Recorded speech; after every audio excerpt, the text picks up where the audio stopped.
architecture such that my test and diagnostic capabilities are sitting here, testing there, so that they can go through the interconnects at very high speed and test the interconnects and identify which one is failing. You know, it's important in this case not only to say that these 5 chips together have some problems. No, I need to be able to tell which die is problematic, has some failure, which interconnect has some failure, and then repair them accordingly. If I cannot repair them, I will have trouble. So, because the entirety is very expensive, I would rather be able to say, DRAM number 2 is bad, let me replace it. Or interconnect number 3, my address line is bad, let me fix it. So if I am able to go inside and find out what is failing, then I have a low-cost way of solving this problem. So what I'll do is, with those memories, I'll find out which memory is bad, which interconnect is bad. Here you see that this interconnect is identified as bad, this memory is identified as bad, and therefore I can go and fix it nicely. In short, what I'm doing, instead of putting my test and repair, my star memory system for embedded memories inside the chip entirety, here the memory is outside, the best engine is inside the SoC. So from inside I go out, test it, and come back. And usually to run it at speed, there is some at-speed engine that pushes these things nicely.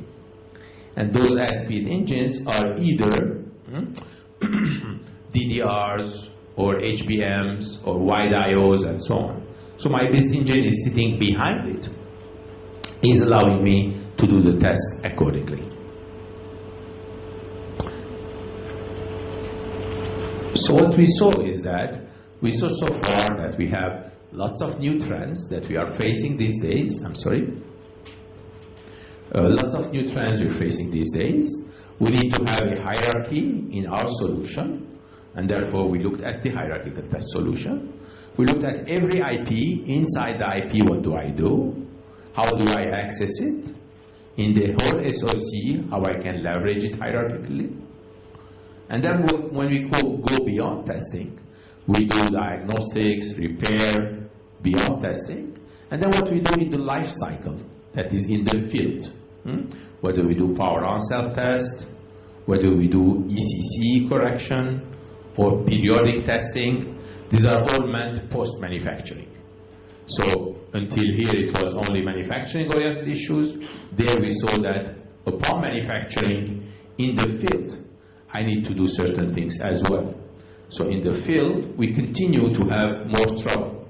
So we continue to see that there are numerous things to be added for field level testing. And we will add those. But the good news is that whatever we are doing in the life cycle, utilizing it in the field, is not a different investment compared to what we have put for manufacturing testing.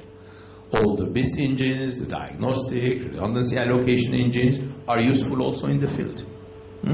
All the logic tests, memory tests, or analog, all the IEEE infrastructure that we built in, they are also useful in the field, whether I'm doing periodic test or whether I'm doing power on self-test.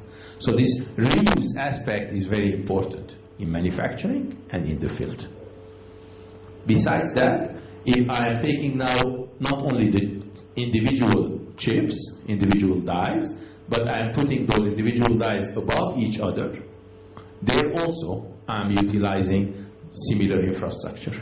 I'm again accessing my BIST infrastructure, my diagnostic repair infrastructure, now to test between the chips and to test above the chips.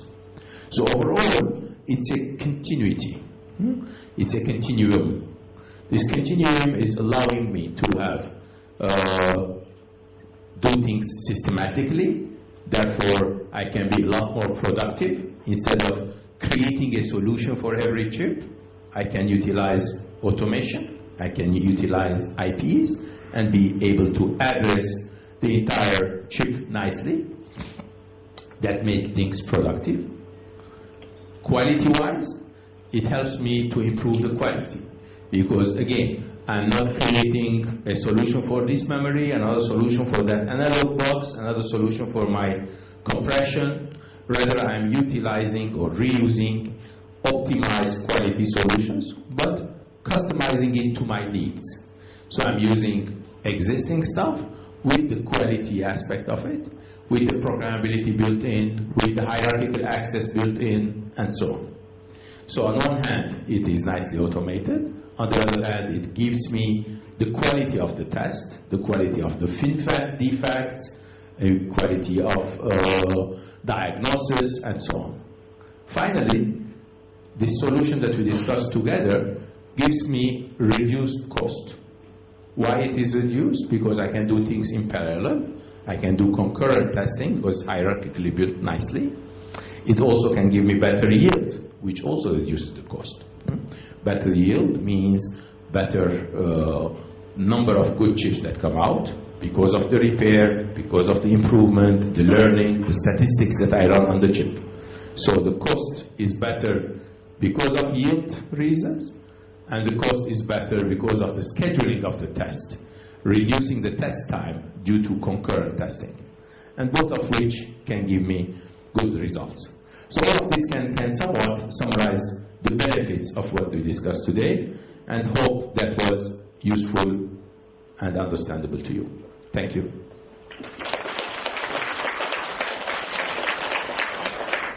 Now more questions. Who has any more issues for me?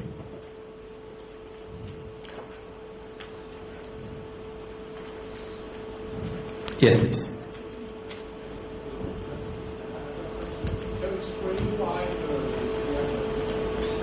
Say it again.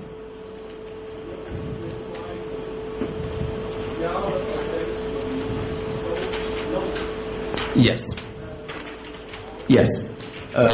So the question is, why that blue curve that we saw early on was so low compared to the green curve that we built later on, which was higher? Now, it was so low because that was assuming you are not utilizing some of these solutions that we talked about. You're not doing any repair, you'll not be doing any in-depth diagnosis, you don't have the safety mechanism built in, and so on. So if you don't have all of this, you definitely are in a lower curve, and that lower curve does not give you the luxury of having nice yield. So your yield is much lower because of that reason. Make sense?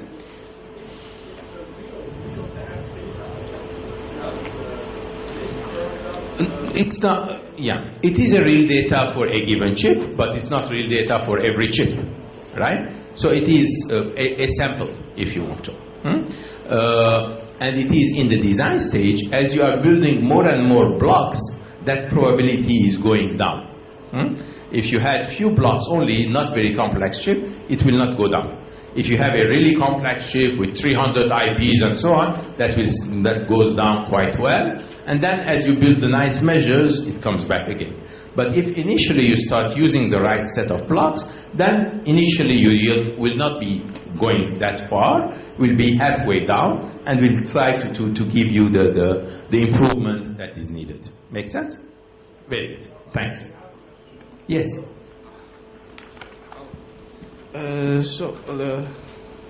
Also the soft.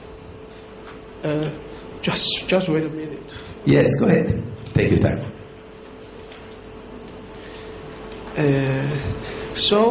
I think the soft repair method can solve the engine problem, because the chip have engine problem.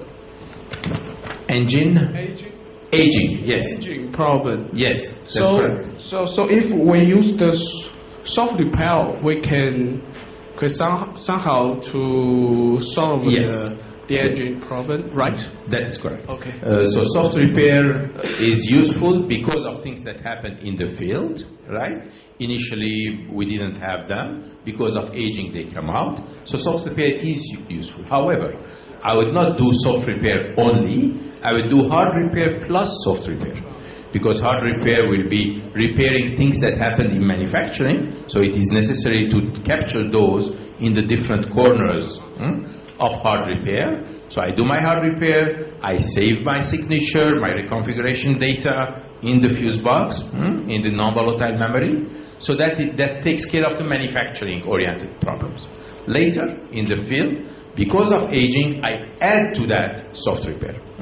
If I was doing only soft repair, then it will be difficult to capture all the manufacturing-oriented ones, right? Therefore, I need both. I need the manufacturing ones covered by hard repair, and the aging ones in the field covered by soft repair in addition. Yes? Thank you. Thank you. Yes, please. When you integrate When you integrate heterogeneous blocks, with different clock frequencies, for example, in your SOC or NOC, does the test standard like 1500 also consider the synchronization problem? Yes, it does. It does. With that, though, you have to think of the following, that in testing with 1500 or your JTAG test access port will be using the slow clock. The slow clock is your scanning in, scanning out clock when you're sending instructions, changing the modes of operation and so on. So all of that is the slow clock. Okay. The high-speed clock, where you have your different high-speed clocks, different issues, that is meant for running each block by itself. So each block with system clock, you run your BIST with system clock, but you scan out the result with the slow clock. So you typically need two. You need a system clock for at-speed coverage, but you need a slow clock to bring in and bring out information. Okay. Yeah? So that's something like two flip-flop synchronization. Correct. Yes. Okay. Maybe we could do better synchronization with future testing standards. Sure. Thank you. Any other question? No? Okay. Very good. Okay. Another one. Yeah, please. So, Professor, you talked about the much on the memory repair. So, how about the logic repair? Is this possible? It is possible. There are ways to put redundancy in the logic. There are ways to do logic repair. So it is something that has been investigated. But it's not very practical. The logic blocks, not being regular structures, they are irregular structures. Repairing them will take large amount of hardware. So the cost is high to do any redundancy for logic. Also, as we said before, the probability of having problems with the logic is less than the probability of having problems in memories, because memories are much denser. Therefore, they are defect magnets. So, because of the probability and because of the cost of the solution, practically repair is not used for logic, is used mostly for memories. Yes? Okay. Good. Go ahead. So going back to the early part of the lecture, yes. You mentioned about one of the testing procedure which is called burn-in. Yes. So burn-in procedure meaning giving a higher temperature onto the chip, yes. and trying to emulate the aging problem. Yes. But there are physically two types of condition. One is the temperature, the other is a timing issue. So how equivalent are they? Why a higher temperature can be translated into a longer operation hour, and in what circumstances in what situation are they not equivalent? Yes, there are certain times that they are not equivalent, but very often they are. So it was proven that the aging, not the long life aging problem, I would say this infant mortality. Infant mortality is the early age issues that would happen typically in semiconductor. Infant mortality, which happens on the new nodes quite often, can be accelerated. So you can run your chip under normal temperature for a longer period of time, for a couple of months, for 6 months, and see that the chip is degrading. Certain number of chips are failing, are dying during 6 months of period under normal temperature. Fine. So what would I do? Either I have to wait 6 months and see which one has died and then test it and send the good ones only, or accelerate those 6 months. This acceleration happens by increasing the temperature. What does increasing of temperature mean? It means that you're putting extra stress on your chip. So you're putting stress. If there are some weaknesses that will come out later in 6 months, now I'm forcing them to happen early on for the chip to die by putting extra stress on it. So this extra stress of 2 days of high temperature would be equivalent of 6 months of normal temperature. You see? So what I do is I expedite that time. It will cost me more, of course, to put it in a chamber, to put high temperature, to bombard it with patterns continuously, but it will kill the chip if it's a weak one. And I like it to die if it's weak now instead of in the customer hands. Yep. Thanks. Yes, please.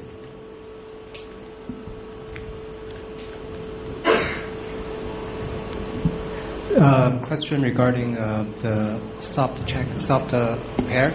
Yes. So you mentioned there's an example, say you have a car in the desert, right? Yes. So you start with a soft repair.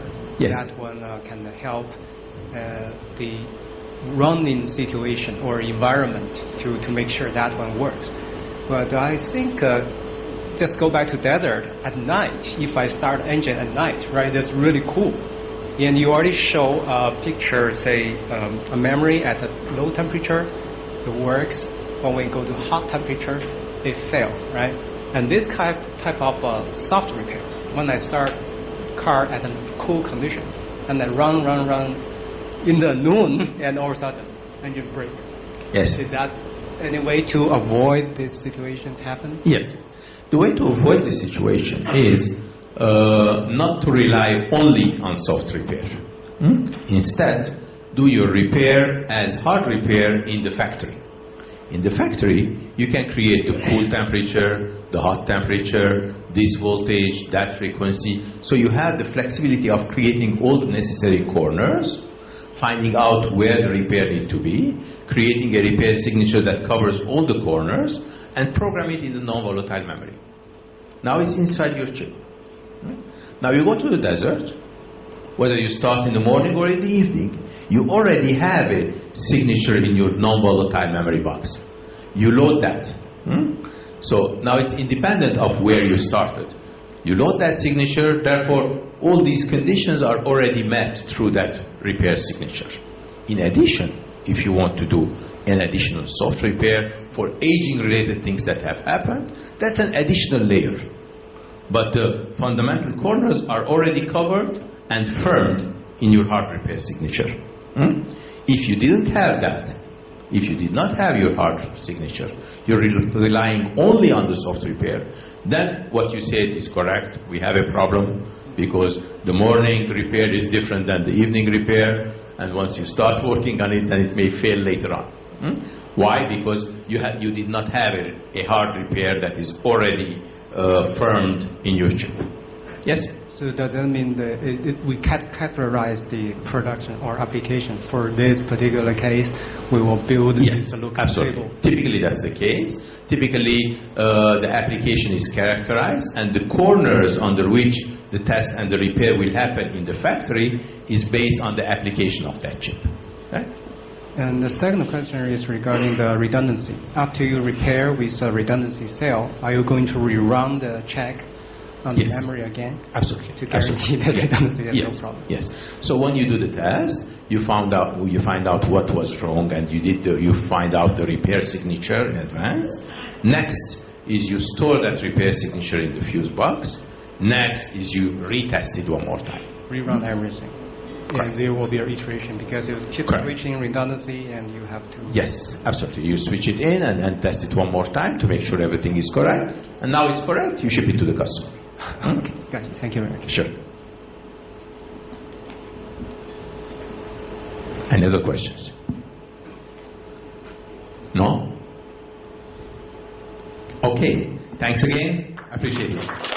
Thank you. And thanks for the good questions.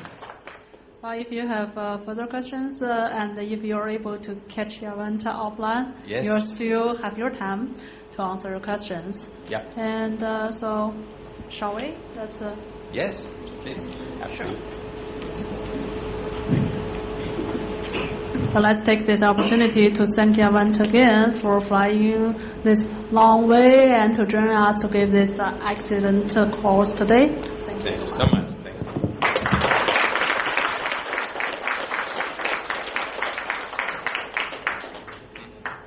Thanks again. Sure, we definitely done. Let's go. Okay, end of the day. You're free now. Yeah, thanks. Have a good evening. Bye-bye.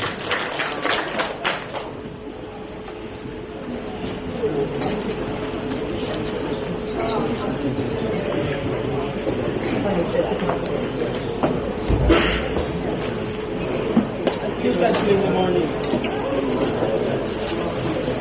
You like my